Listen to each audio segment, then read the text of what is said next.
오늘 부활주일 예배를 함께 드리게 되니 하나님께 감사요. 또 이렇게 함께 예배드리는 모든 분들과 유튜브를 통해서 함께 하시는 모든 분들과 이 예배를 듣는 자나 보는 자들 모든 자들을 주님의 이름으로 축복합니다. 오늘 말씀은 부활이 없다 주장하는 사두개인들이었습니다. 그들은 부활을 믿지 않았습니다. 사두개인들 중에 어떤 사람들이 와서 부활에 대한 논쟁을 하게 됩니다. 예수님께 물어 가로되 선생님이여, 모세가 우리에게서 주기를 사람의 형이 만일 아내를 두고 자식이 없어 죽었거든 그 동생이 그 아내를 취하여 형을 위하여 후사를 세울지니라 하였나이다. 이스라엘 문화에는 이런 문화가 있습니다. 그런데 이 형제 중에서는 실형제가 있었는데 첫째도 아내를 취하여 자식이 없어 죽고 둘째도, 셋째도, 넷째도, 다섯째도, 여섯째도, 마지막 일곱째가 아내를 삼아서 그도 그와 같이 자식이 없어 죽고, 그러니까 자식이 하나도 일곱 형제 모두가 하나도 자식을 얻지 못하고 다 죽고 그 후에 여자도 죽었다 이겁니다. 그러면서 일곱이 다 저를 아내로 취하였으니 부활 때에 부활을 믿지 않는 사두개인들이 이렇게 예수님에게 지금 묻는 것입니다. 그럼 부활 때에 그 중에 네 아내가 되니까 첫째부터 일곱째까지 다 아내를 취하였는데 자식을 얻지 못했으니 그러면 이 일곱 형제 중에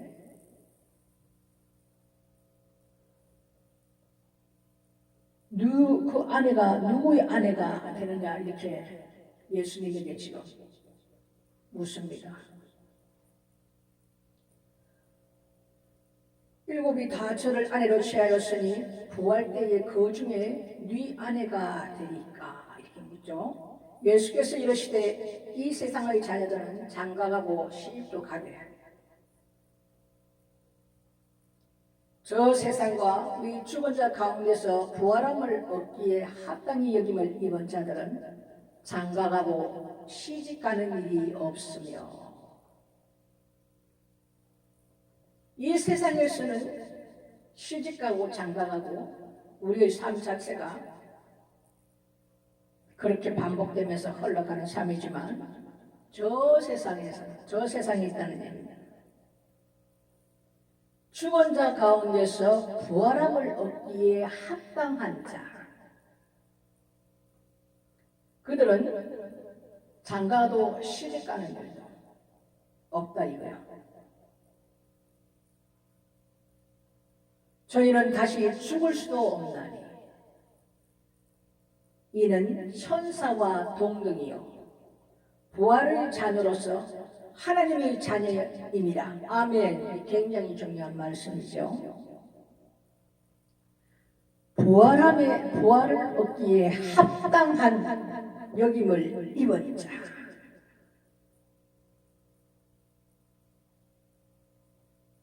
이것은 산자들입니다. 산자들. 첫째 부활에 들어간 자들.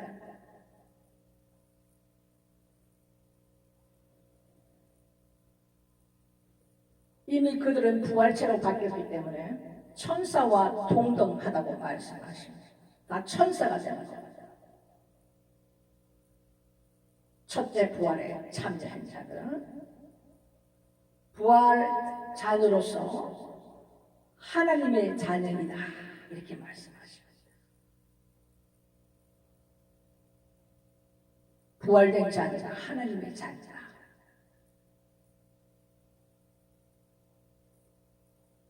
자, 그러면 요한계시록 보시겠습니다.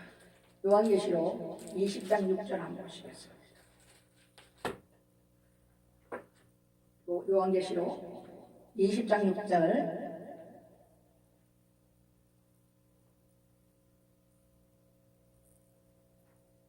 이 첫째 부활에 참여한 자들은 복이 있고 거룩하도다.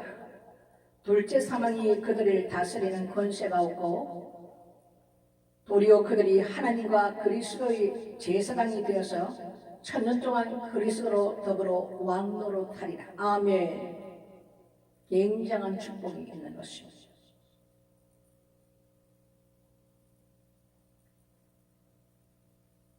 이들이 산자의 첫째 부활에 참여하는 자들입니다. 이들은 복이 있고 거룩하다고 말씀하십니다. 그리고 둘째 사망이 그들에게는 있지 않습니다. 사망이 그들을 다스리는 권세가 없다 이겁니다. 둘째 사망의 권세가 없다 이겁니다. 부활의 자녀들은 첫째 부활에 참여한 자, 산자들. 그러면서 하나님과 그리스도의 제사장이 되어서 천년 왕국 때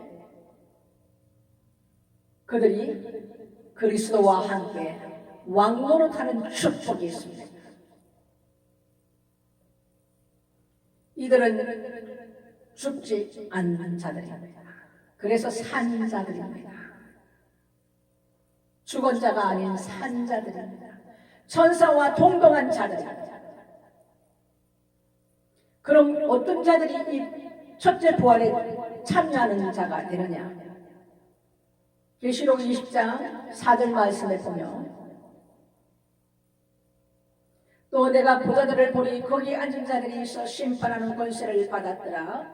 또 내가 보니 예수의 전구 하나님 말씀을 인하여 목배임을 받은 자의 영혼들과 또 짐승과 그 우상에 경배하지도 아니하며 이마와 손에 그 표를 받지 아니한 자니 살았어. 그리스도로 더불어 천년 동안 왕노릇하니 그 나머지 죽은 자들은 천년이 차기까지 살지 못하더라. 이는 첫째 부활이라.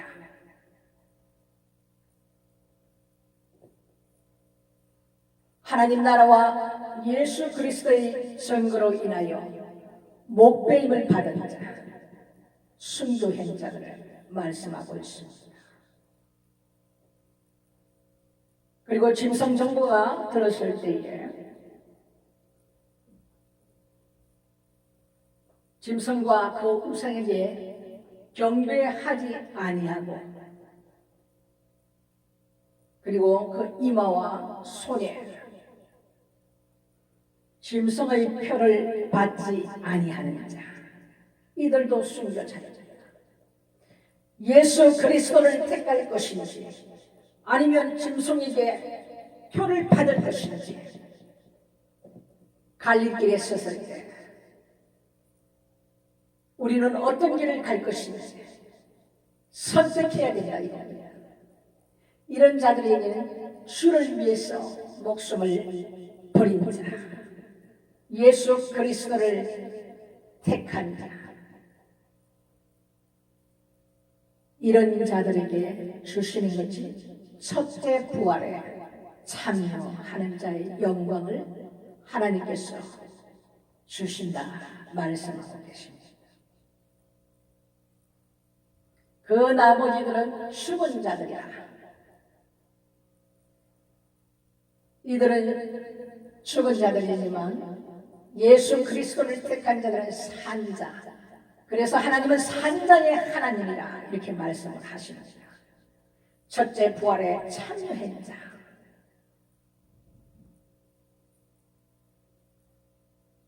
첫째 부활에 참여한 자는 복이 있고 거룩하도다. 하나님과 예수 그리스도의 제사장이 되어서 예수 그리스도와 함께 천년 동안 왕노로 하리로다. 우리에게 이렇게 어마어마한 축복을 준비해 놓고 계십니다. 그래서 복되고 거룩하도다. 둘째 사망이 이들에게는 없다 이거죠. 둘째 사망의 권세가 이들에게 미치지 않습니다. 왜? 이들은 산자들이기 때문에, 부활체이기 때문에. 첫 번째 부활에 참여한 자기 때문에 사망의 권세가 그들에게는 없다는 겁니다. 사망이 이들을 수간하지 못한다 이겁니다. 때가 참에 하나님 말씀이 이루게 될 때에 후 3년 만에 짐승이 우상을 세우고 살아있는 자들의, 이 땅에 남아있는 모든 자들에게 짐승에게 절하라, 경배하라, 아니면 죽게 되죠.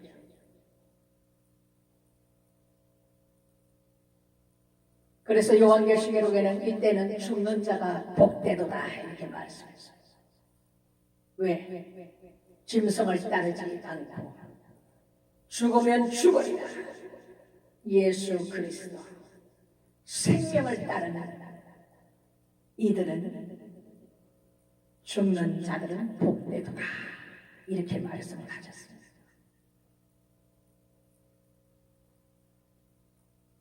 그런데 이게 하루아침에 되는 일이 아닙니다. 사람의 힘으로 되는 일이 아닙니다. 성령께서 그동안 우리에게 믿음을 주시고 기름을 부으셔서 주님을 따를 수 있는 믿음과 하나님 나라의 소망을 갖게 하시고, 이렇게 준비된 자들은 예수 그리스도를 위하여 목숨을 던질 수 있지만, 준비가 안 되었던 모든 자들은 죽은 자가 될 것입니다. 왜? 짐승에게 그 순간 살기 위해서 경배를 한다는 겁니다. 예수 그리스도를 버린 자들이 된다 이거죠.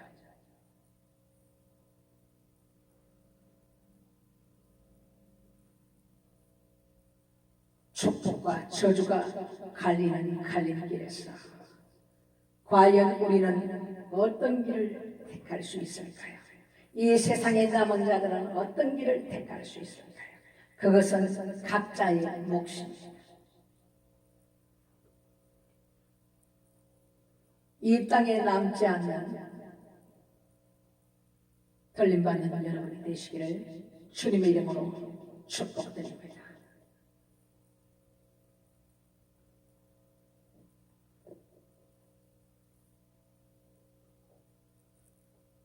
우리에게 이렇게 죽지 아니하고 영원히 사는 산자의 생명을 예수 그리스도는 첫째 부활에 참여하는 자의 축복을 이미 말씀해 놓고 십자가에 달려 돌아가시기 전에 이미 말씀을 다 제자들에게 반복해서 하셨습니다. 그들은 근심에 쌓이고 알아듣지도 못했지만 성령께서 오셔서 그들이 성령님과 동행하는 삶을 살 때 예수 그리스도가 하신 말씀을 기억나게 하신다 이거죠. 누가? 성령께서 생각나게 하신다. 그때에 깨달아진다는 것을 주님은 알고 있었으므로 미리 알든지 모르든지 반복해서 부활에 대해서 말씀을 하셨습니다.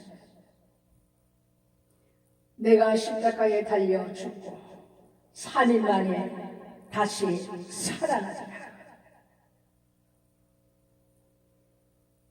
제자들은 이 살아난다는 말에는 전혀 관심이 없었습니다. 예수님이 십자가에 달려서 죽는다는 그 말씀에 근심이 가득했습니다. 어떻게 예수님하고 이 땅에서 좀 잘해보려고 했는데 예수님이 십자가에 달려 죽음을 말씀을 몇 차례 하시고 그 근심에 가득 사로잡혀 있고 예수님이 금요일날에 십자가에 달려서 떠나가시고 이스라엘은 토요일이 안식일입니다. 안식일 첫날 3일째 되는 새벽에 해 뜨기 전에 그때 부활하셨습니다. 아멘. 우리에게 이 부활의 생명이 있기 때문에 여러분 우리가 얼마나 축복된 자들인지 모릅니다. 우리는 죽은 자가 아닙니다. 산 자들입니다. 산자의 축복에 여러분 들어가시는 주님의 이름으로 축원합니다. 산자의 하나님, 죽은 자의 하나님이 아닙니다. 산자의 하나님. 첫째 부활에 참여하는 자들이 하나님. 하나님께서 준비해 놓으신 이 축복에 여러분 함께 동참하시는 여러분이 되시기를 간절히 소망합니다. 왜? 하나님 나라와 예수 그리스도의 전부로 인하여 목숨을 던진 자, 우상에게 절하지 아니하고 이마와 손에 표를 받지 아니한 자, 예수 그리스도를 책하는 자, 이들은 첫째 부활에 참여한 자요 산자를 천사와 동등한 자라 주님이 축복하십니다. 어디에? 오늘 이 말씀에 여러분이 축복을 받아 누리는 여러분과 저가 되시기를 주님의 이름으로 축복합니다. 예수를 믿는다는 이 기독교는요, 이 부활이 없으면 아무것도 아닙니다. 우리의 부활의 이 소망, 참 소망을 주셨고 이 소망을 바라보는 자마다 모든 이 세상에서의 고통과 아픔과 고난과 눈물과 한숨과 이것을 뛰어넘을 수 있는 하나님께서 우리에게 감당할 수 있는 능력 또한 주신 예수께서 부활하시고 나서 제자들을 만났을 때 가장 먼저 한 말씀이 평안하뇨 그랬습니다. 이 평안이라는 것은 주님이 주시는 평안입니다. 이 세상에서는 평안이 없습니다. 돈이 많고 작고가 중요한 것이 아닙니다. 여러분 돈이 있다고 다 평안하고 문질하십니까? 천만의 말씀입니다. 그 순간의 즐거움 뿐입니다. 왜 부유한 자들이 자살을 합니까? 이 영적인 문제는 물질과 이 세상의 어떤 것과는 채워지는 것이 아닙니다. 저도 이것을 체험할 사람입니다.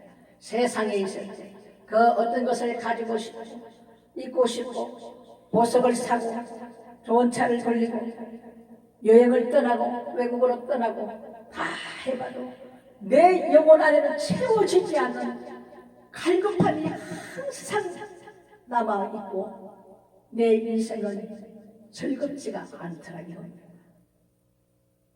그것이 예수를 만나고 난 후에 주님께서 부어주시는 이 참 평안이 내 안에 왔을 때 돈이 없어도 아무 상관이 나에게는 없습니다. 그분 한 분만으로 사는 인생이 되었을 때는 그분과 동행하는 이 삶을 살게 됐을 때는 내 안에서는 기쁨과 주님 주시는 이 평안이 나를 주장하잖아요. 그분을 바라보며 항상 행복하며 기쁨으로 넘치며 이것은 체험해 본 자만이 깨달을 수 있을 것입니다. 내가 하는 것이 아닙니다. 예수께서 죽기 전에 제자들에게 내가 너희에게 내 안에 있는 평안을 주노니 평안을 끼치노니 우리에게 평안을 주신 예수 그리스도의 그 평안이 우리의 삶 속에서 저와 여러분을 주장하고 계십니까? 예수님께서도 이 땅에 살아계실 때는 아버지께서 주시는 기쁨으로 띠띠우시사 이 세상을 사는 동안까지 그 기쁨이 함께 하셨다고 말씀하셨습니다. 그분이 주셔야 되는 겁니다. 그분이 우리를 주장하여야 되는 것입니다. 이것은 어떻게 얻을 수 있느냐? 예수 그리스도께서 성찬하시고 영으로 함께 하시는 성령 하나님을 우리가 우리 안에 모셔드릴 때에 하나님께서 주시는 그 선물을 보혜사 성령을 우리 안에 모셔드릴 때에 여러분의 삶은 완전히 육신의 매인 삶에서 영으로 거듭나는 축복되는 삶으로 여러분 변하게 된다 이겁니다.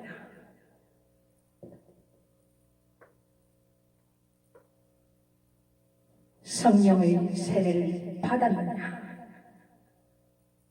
우리는 성령의 세례가 있는 줄도 모르고 뭘 세례만 받았습니다. 예수님의 제자들이 주님께서 분부하신 그 성령 세례를 안수하여서 부어주기 시작했단 말입니다. 이것이 우리 한국교회에 이루어지고 있습니까? 전체적으로 이루어지고 있습니까?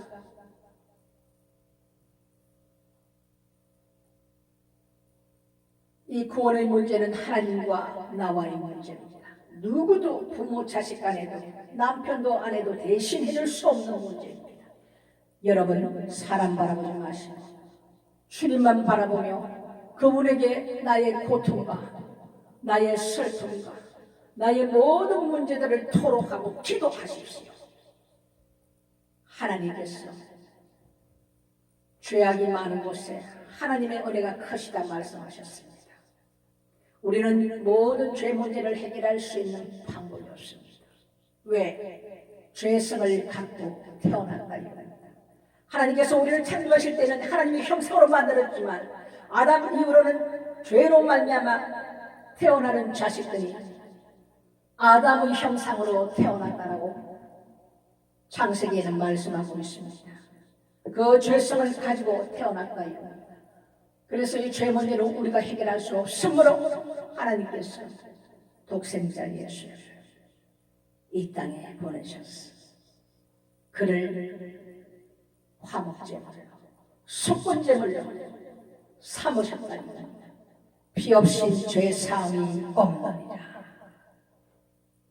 구약에서는 어린 양을 예수를 대신해서 하나님 앞에 죄사함을 받기 위해서 드렸지만 예수 그리스도께서 이 땅에 오셔서 단번에 우리의 모든 죄와 허물을 다 담당하시고 우리의 연약함과 병든과 모든 것을 다 담당하시고 그분이 단번에 드림으로써 이 문제에서 우리가 자유하게 되었고 하나님 앞에 담대히 나아갈 수 있는 길을 열어주셨다는 겁니다.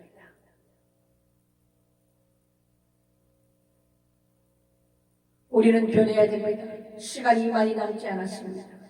어린이 문이 닫히기 전에 하나님께서 우리에게 베풀어 주신 이 말씀을 붙들고 여러분 말씀과 기도로 무장하시고 하나님 원하시는 말씀대로 행하며 살며 기도하며 끝까지 이 다람쥐에서 승리하시는 저와 여러분이 되시기를 주님의 이름으로 축원드립니다.